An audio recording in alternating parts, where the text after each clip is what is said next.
yeah, Epic History, just some of the absolute best history video, in my opinion. Obsessed with their videos, right? I always check out every reaction that people do to them.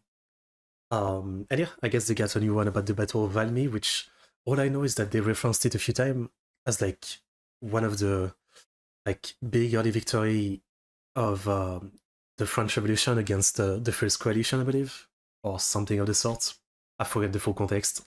I've only heard like the name mentioned, so I figured we'd watch that. So yeah, the new Epic History video, the Battle of Valmy. 14th of July, 1789. Let's go. The Bastille, symbol of French royal tyranny, has been stormed by the people. For too long they have suffered rampant taxation, forced labor, and now famine. All while the king and aristocracy live in gilded luxury. No more. In the tennis court oath, representatives of the people swear to curtail the power of the king and establish a constitution. La Déclaration des droits de l'homme et du citoyen. A Declaration of the Right of Man and of the Citizen. A fervor for the rights of man and the citizen is sweeping away the Liberté, old fraternité, regime. égalité. A new age is dawning in Europe.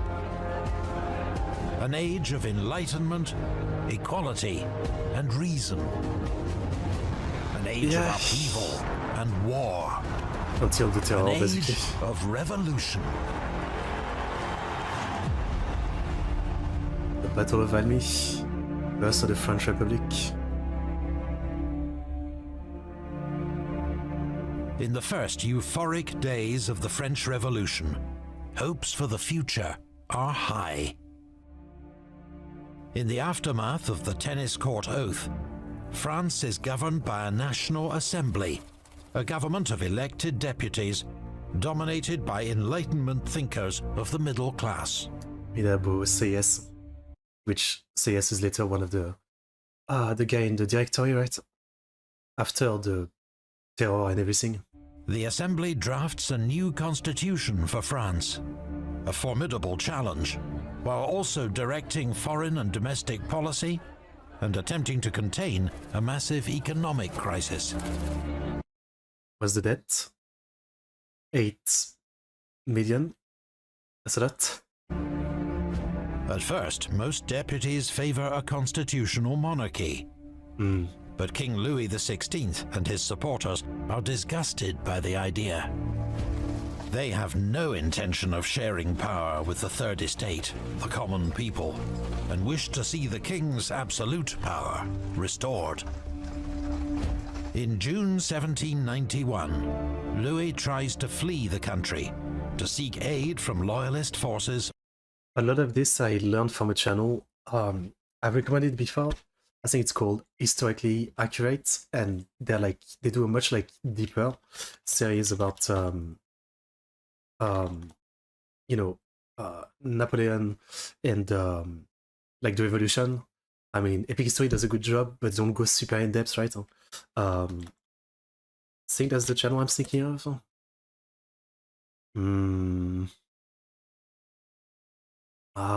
What's the name of the channel? It's not Historically Accurate. Is it something like documentary? Let's see if I can find it. I forget the name because they don't post very often. Like, they post one episode every few months or something. And I had binged all of their episodes, like, in one go, I guess.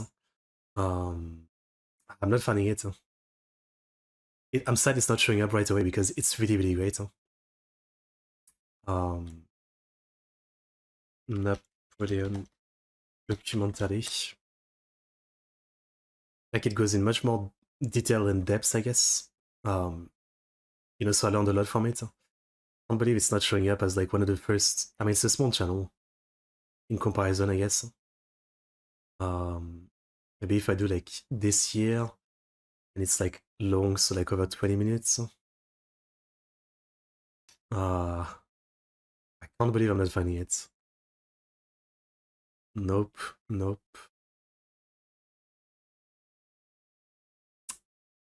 maybe it's called, it's something like, it's called like Inadequate or something, I think, the channel, but I can't remember the full name. I'm subbed on like my other accounts, so yeah. I don't remember. Anyway, if you guys want the name of the channel, I'll try to look later. Sorry. On the French frontier. But he is caught at Varennes. Yeah. Louis and his family are brought back to Paris under armed guard. Which, all that said, that like this part of the, you know, the story of when he tries to flee is super interesting. There's a lot going on, and there's a very detailed account of it, and it's covered in this video, I was thinking. This outright betrayal by the king fuels a growing divide between those who still believe in a constitutional monarchy and those who want to end the monarchy for good and create a republic. In September 1791, a new constitution is agreed. The king retains significant powers and will oversee a new French government, the Legislative Assembly. Yeah. At first he wasn't gonna get killed. But it is hindered by internal division. On the left of the assembly sit the radical Jacobin factions, who want sweeping reforms to taxation, law and church.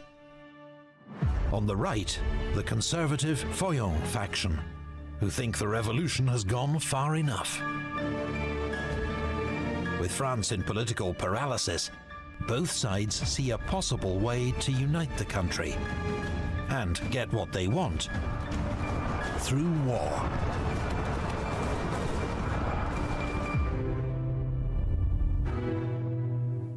His Majesty the Emperor and His Majesty the King of Prussia regards the present situation of His Majesty the King of France as a matter of common interest to all the sovereign of Europe. Declaration of Pillnitz, 91.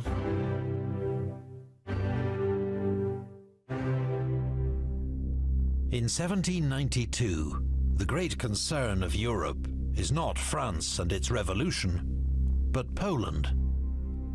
The once mighty Polish-Lithuanian Commonwealth has long been in decline.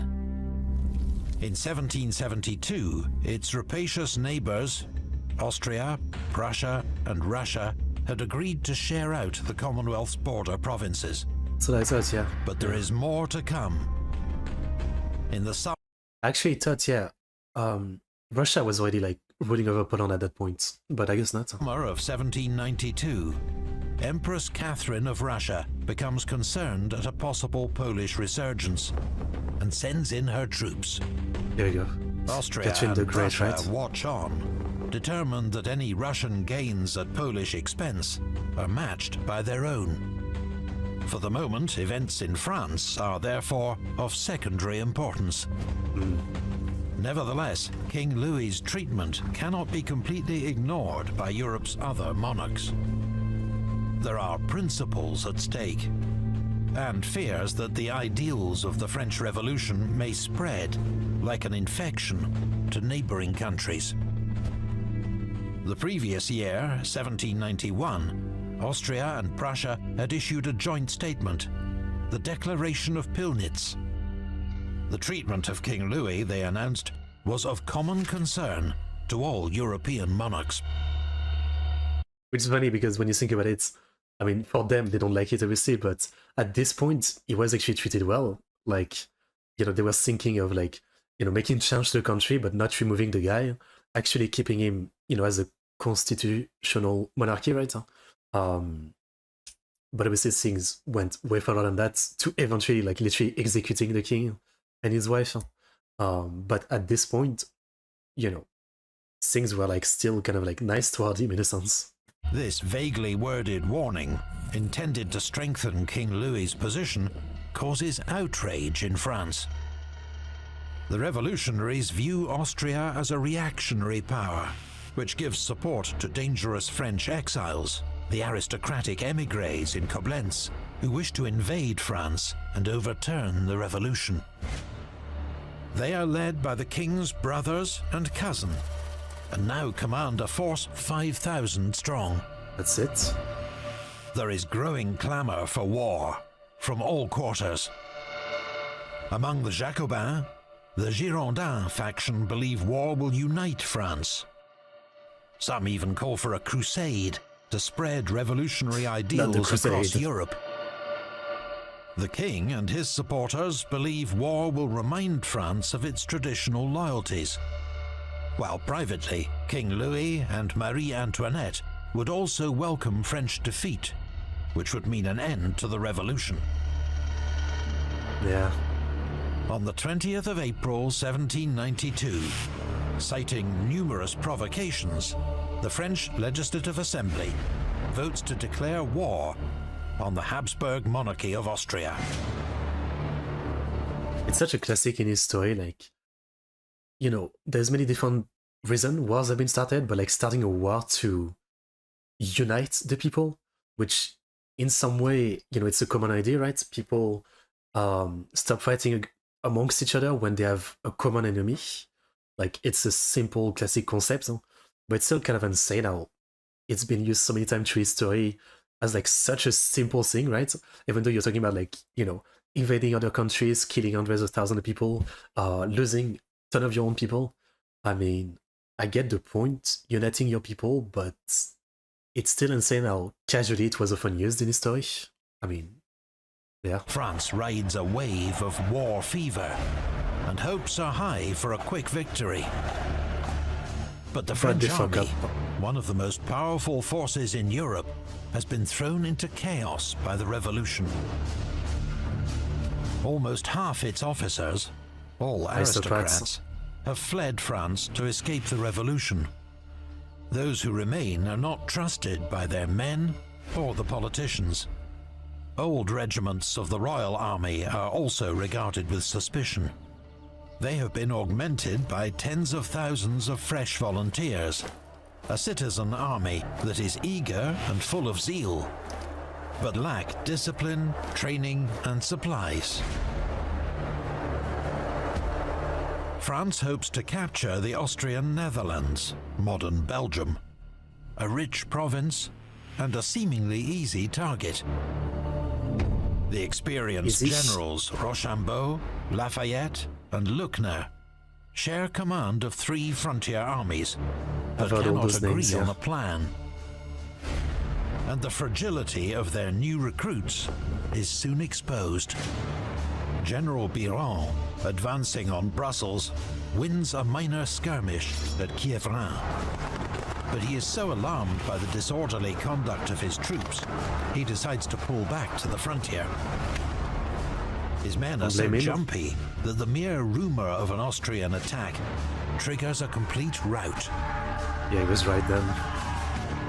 Another column, led by General Dillon, meets a similar fate. Rumors sweep the ranks that they have been betrayed by their own officers. General Dillon is shot and bayoneted by his own men. Damn. His body dumped onto a fire. And it sounds like it's kind of crazy that this isn't what they expected, right? Like, the idea of uniting the people to fight a common enemy to unite the people even more makes sense. But in the condition, like the mess of organization that France was in, right? Like, who's leading the country? The Legislative Assembly, the king, you know, who's leading the army. So many people are gone, like, from the aristocracy, right? I mean, you know, it seemed obvious it was going to be a mess. Like, I'm saying that in retrospect from looking at these story videos, but it seems obvious it wasn't gonna be, like, anything else than a mess. Hopes for a quick French victory are shattered. And instead, a crisis is brewing. That summer, Prussia declares war on France, joining Austria in an alliance that comes to be known as the First Coalition. What's up? It'd be Together, good. they plan to invade France, crush the revolution, and restore the powers of the king. The Prussian army is led by the Duke of Brunswick, regarded as Europe's best general. The best, On the 25th of July, he issues a declaration. If any harm should come to the French royal family, he will bring down an ever-memorable vengeance upon the people of Paris, threatening to destroy the city and execute all rebels. Good luck. 6 days later, the Duke of Brunswick crosses the Rhine and advances into France. Oh boy. Paris is in uproar. Enraged by Brunswick's threat, the National Guard storms the King's Palace, the Tuileries, on the 10th of August. Swiss guards and royal staff are slaughtered. The king and his family take refuge with the Legislative Assembly, and although they survive the massacre, they are now prisoners of the Jacobins. Right. The French army is in disarray, the government in turmoil. The enemy is marching on Paris. The revolution is in mortal danger. I think this is where Kellerman shows up. Later Marshal of Napoleon. Citizens, the fatherland is in danger. May those who will obtain the honor of marching first to defend what is most dear to them always remember that they are French and free. Declaration of the Legislative Assembly, 11th of July, 1792. Alright then. After the disastrous invasion of the Austrian Netherlands, it is obvious that France's citizen soldiers cannot yet be relied upon. They have neither the training nor discipline of the old royal battalions. So the French army undergoes rapid reforms. Formations and doctrine are simplified to match the skill of the new recruits, who continue to flood in from the provinces. Camping gear and heavy supply wagons are ditched to increase mobility. So where Most do you crucially, veterans of the old Royal Army, previously looked on with suspicion, are allowed back into the field. This revitalized force will prove far more effective, though it still lacks experienced officers. For the time being, France has just 54,000 troops, under the command of Lafayette and Luckner, between Brunswick and Paris. The combined Austro-Prussian army totals 84,000 men, a relatively small force, but deemed sufficient to brush aside an inexperienced enemy. The cautious Brunswick advances slowly into France. Oh, Verdun. On the 23rd of August, he captures the border fortress of Longwy. 10 days later, he captures the fortress city of Verdun. You know that name? The fall of Verdun triggers panic in the capital. Thus far, you have only had a make-believe warfare, warns Jacobin leader Georges Danton. It's like, it's the most flattering, you know, portrait of Danton I've seen. We shall now have a more terrible war, the war of the nation against the despots. It is time to say to the people that they must hurl themselves upon their enemies. Such words fuel rumors of a plot within Paris. Mobs take savage, preemptive action, storming the city's jails and butchering all those they find within. Priests and nuns who have not sworn allegiance to the new state are also targeted. The September massacres leave more than 1,000 dead. Things are little better at the front. Rochambeau has resigned in disgrace. Lafayette has defected to the Austrians following a disastrous attempt to launch his own military coup. All of this, actually, I do remember some of it from the series of video by that channel that covers like much more in depth this period of history, which I need to find the channel that I'm talking about. The new commanders are Generals Kellerman and Dumouriez. Kellerman. Yeah, that's what I knew about this, like Kellerman, which later becomes the Marshal of Napoleon, right? I do remember the name, definitely. Enthusiastic supporters of the revolution, but as yet untested in high command. Dumouriez, energetic and bold, is tasked with holding the coalition advance at the Argonne forest. The Argonne. But believing the enemy will head south, he fails to properly guard the passes, and Brunswick outflanks Dumouriez to the north. Well, Chazot's division is routed by just 1,500 Prussian hussars. The panic is so great, it nearly triggers the collapse of the entire French army. Dumouriez only just manages to hold his forces together. The road to Paris is now open for Brunswick. But Kellermann's troops have finally arrived to support Dumouriez. let's go. His Army of the Centre contains some of the best regiments in the French army and gives Dumouriez the confidence to advance against the enemy. Rather than moving to block the road to Paris, Dumouriez makes the bold decision to march against the rear of the coalition army, Cut off threatening their lines lines. of communication. Unwilling to risk continuing the advance, Brunswick doubles back to engage the French. Isn't that literally what Napoleon does in the final campaign? Well, the defense of France in 1914. Like, eventually when he doesn't have enough men anymore to stop the advance of the coalition, he goes beyond their line. But quickly he has to turn again because they are marching on Paris.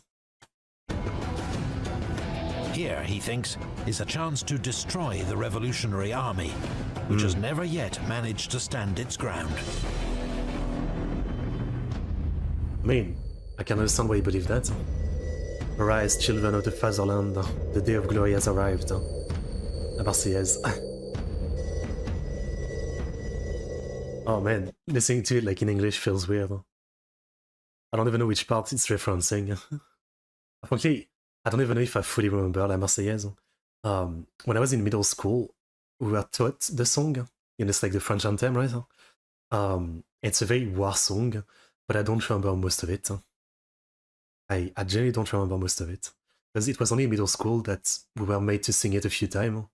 And after that, you know, there's never really a time where you have to sing it again, right? So it just kind of escaped my memory somewhat. Yeah.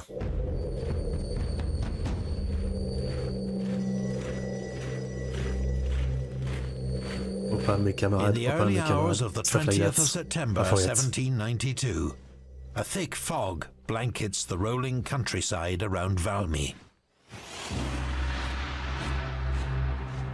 Brunswick's advance guard, marching east, runs into General Valence, holding the village of La Lune. The moon. Valence's men are veterans of the old Royal Army. They put up a stiff fight and buy time for the rest of the French army to deploy on a ridge just west of Valmy. Nice. Brunswick had not expected such determined resistance. He decides to wait until more troops have arrived before launching his assault. The cannons, The two armies are now of almost equal size. About 36,000 French facing 34,000 Prussians. Both sides also bring up their artillery, 40 French guns against 56 Prussian. While the Prussians have greater numbers, French guns are better positioned on the hills. The French artillery has also been less affected by the revolution than other arms. They are experienced, disciplined, and benefit from the famous Gribeauval system, which has improved and standardized artillery equipment. Okay. As both sides open up a deafening barrage, Dumouriez and Kellermann ride up and down the lines, exposing themselves to flying round shot, encouraging their men to hold firm. French troops show their resolve by roaring out a new revolutionary song that is all the rage that summer, La Marseillaise. Alright. As the artillery duel drags on, it becomes always clear actually that the forget that it French comes will from not this be time so period. easily broken. At 1 p.m., Brunswick orders a general advance. The Now I feel, you know, I've never been the most patriotic guy, but now I feel kind of embarrassed not actually remembering the lyrics. I mean, I have the melody for sure, but I cannot forget the lyrics. Again, it's been like since middle school. Like for me, it's been like what? Like freaking like 15 to 20 years since the last time I probably sang it. Infantry come under murderous fire. Each step forward, more and more men are smashed by French round shot. After only a few hundred paces, Brunswick decides that further advance will be too costly and halts the attack. For the first time since the outbreak of war, the French seem to have thrown back the enemy. The high ground. But it's not over yet. Oh, shit. A Prussian cannonball strikes an ammunition wagon. It's always the ammunition Ranks wagon. of men are knocked down. The artillery duel halts briefly as men gaze in awe at the explosion. I mean, Malengo, Rivoli, like, not the only thing that helps win a battle, but big moments of the battle are when, like, a cannon shot hits an ammunition wagon and sends an army into disarray. That's such a classic. A Prussian officer urges Brunswick to seize the moment, but Brunswick hesitates, while a young French brigadier, the future King Louis-Philippe, rides up with 2 batteries of horse artillery Really? to He shore was up the there. line. That's the guy that, that's the Bourbon guy that's king after Napoleon, right? Why would he be fighting in the army at this time? That's weird. Kellerman, too, is on the spot, raising his hat and shouting, "Vive la Nation!" In previous engagements, the French had broken at the first sign of danger. At Valmy, they hold firm. From the Royal Veterans to the Raw Volunteers, the exhausted gunners to the brave generals. At 5 p.m., with rain falling and ammunition running low, firing dies out on both sides. Alright. In the end, the infantry didn't advance from the other side. Here and today, a new epoch in the history of the world has begun, and you can boast you were present at its birth. Johann Wolfgang von Goethe, or Gosse maybe, German poet and Valmy veteran. Like, Wolfgang, a big composer had that in his name, right? Valmy was neither a large nor costly battle. Oh, There are just just a few 200 to hundred 180 casualties, on yeah. both sides. Okay. Some debate whether it should even be called a battle at all. But it is a crucial moment of the French Revolution. With its very survival in jeopardy, the Revolutionary Army, augmented by the old Royal Army, has stood its ground and checked the enemy invasion. Right, I mean, The the importance of it is simply that if they had managed to, like, win, you know, restore the king and, like, stop the revolution, things would have been very different. I mean, I don't think the spirit of the revolution would have fully died, but it would have taken a lot more time until things changed in France. So yeah, obviously very important battle, even if it's a small one, I guess. next day, emboldened by news of victory, France's new National Convention abolishes the monarchy and proclaims a French Republic. Let's go. The French army pulls back to better defensive terrain. The Prussians are left to fend for themselves in a hostile country. Heavy rain continues to thrash the armies through September, while desertion and disease reduce Brunswick's Wow. main force to just 17,000 effectives. From The 80,000 at Prussian first. general has had enough. His well-drilled soldiers are a precious resource, not to be thrown away on a doomed enterprise. What's more, the situation in Eastern Europe seems a more pressing concern, where Poland is about to be carved up once more. Brunswick gives the order to retreat, and on the 23rd of October, the last coalition troops recross the River Rhine back into Germany. It will take more than 20 years and the loss of more than 3 million lives before another coalition army gets as close to Paris as Brunswick 1914. did that autumn in 1792. Do you want to watch unreleased Very new cool video. epic history videos right now? Man, such a good video. I'm glad that they've been going back for a while to fill in the gap of some, like they've done so many videos about the Napoleonic Wars, right? And they've been filling in with Elao, the Second Italian Campaign, the expedition to Egypt, stuff like that, right? And this as well. You know, I'd really like them to do like more in depth on, you know, the revolution part, right? Before Napoleon, as you know, again, there's other channels that do it and they're good at it, but Epic History quality is just so out of this world. So I'd love if they did like more video on the revolution, maybe starting from like what led to the revolution to the actual start of the revolution, and some more of the big moments. Like quite a bit was covered in this one, but it's still like only the beginning, right? After this, there's a lot more that happens for a couple of years. And it's super interesting, even though it's not all battles. I still love to see it from Epic History, just as like they continue to, you know, to build up like this series around French Revolution, Napoleonic Wars. Yeah, I'd love to see more videos on that subject. Weeks before they drop on YouTube? How about a new episode of our Rise of China series? I guess I'll pause here, yeah. They're just advertising Patreon and the other stuff, which, you know, if I could, I'd definitely join. Though I would probably not watch the video again because I'd wait for them to come on YouTube so I can react to them. But yeah, incredible video as well. It's very interesting. I did know some of this, but not everything. Again, that's all I can say. So yeah, great one, great one, great one. Awesome stuff. Now I just need more channels to react to epic histories like Napoleon series at this point. I want more. Incredible video as always. Okay, that was great. Let me try just a little bit more to find the channel I was talking about. Maybe it's historically... You know, let me open my other browser. I wonder if I can find it through my like subscription list, which is a lot of subscription, but maybe there's a way.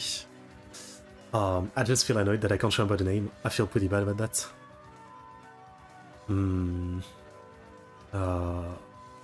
How do you even look at your subscription anymore? I don't even know. Manage? Here we go. Manage subscription. Can you search most relevant A to Z? At least there's a way to sort it by... Okay, it's super slow, but I'm gonna find it. I'm gonna do it. It's bugging out. I remember when there was a time where YouTube was good. That was a long time ago. You guys can't see right now, but basically I clicked on like sort by A to Z and it's just black screening. Because of course, YouTube is just terrible these days. Like it used to be, like they had a way better system for like looking at your subscription list before. But it's not the case anymore. The tab literally died.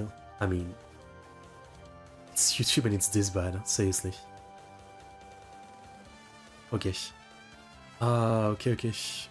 This works. History. I'm trying to find it.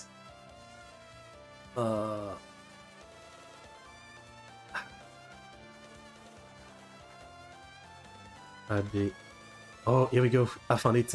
Well, I guess I was right earlier. I had the right name. I wasn't crazy. It just did not show up because YouTube search is terrible.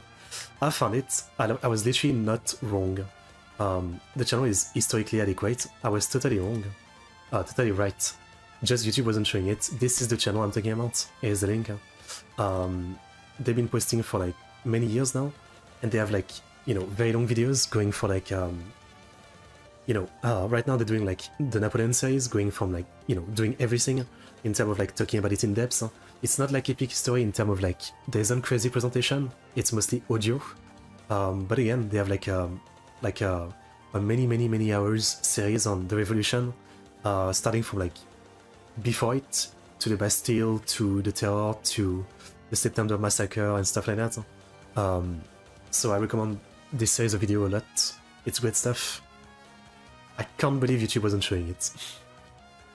Anyway, good stuff. Okay,